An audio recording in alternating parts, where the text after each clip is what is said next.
Welcome back, algebra students. We're going to be working on problem number 2 on the study guide. This problem says, which expression represents the relationship between the step number and the total number of squares in the pattern? So this is the pattern that we're looking at. Let me check my highlighter. This is the pattern that we're looking at.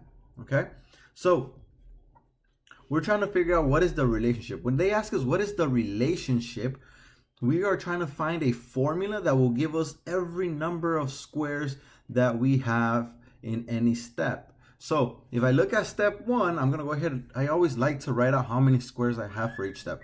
So for step 1, I have 0 squares. For step 2, I have 3 squares. And for step 2, I have 3 squares. And for step 3, I have 8 squares. Okay, perfect.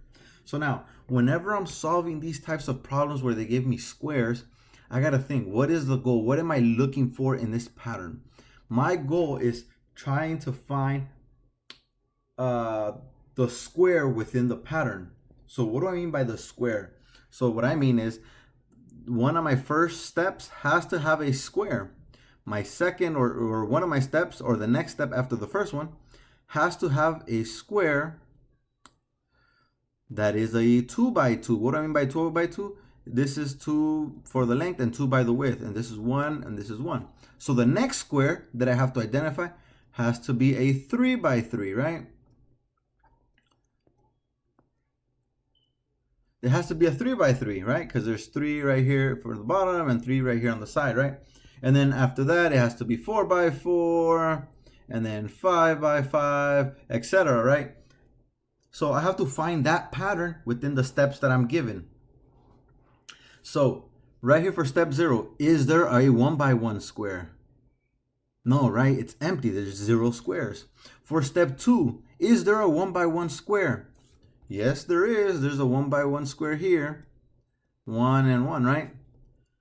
For step 3, there is a 2 by 2, right?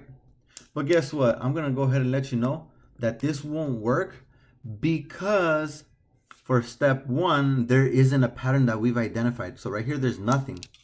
So instead of trying to find a square, can we complete a square? Well, let's look at step 2 and step 3. I can complete this square by adding another piece, right? Now this makes it a 2 by 2. If I add up another square here, that makes it a 3 by 3. Uh-oh, but guess what? They have to be in order. I can't just go 2 by 2, 3 by 3. Where's my 1 by 1? Technically, my 1 by 1 could be here. This could be my 1 by 1. Now, let me go ahead and erase this so that that's not in the way and you're not confused.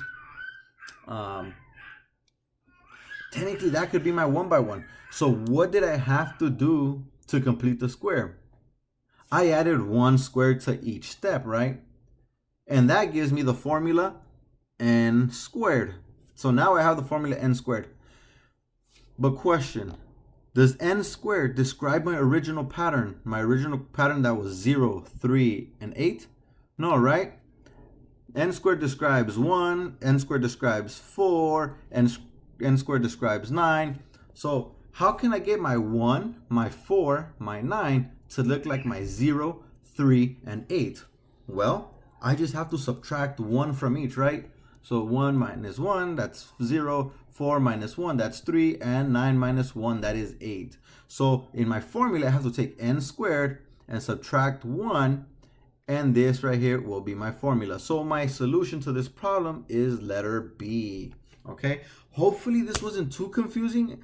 If you have any questions, let me know. And I will be seeing you in the next video.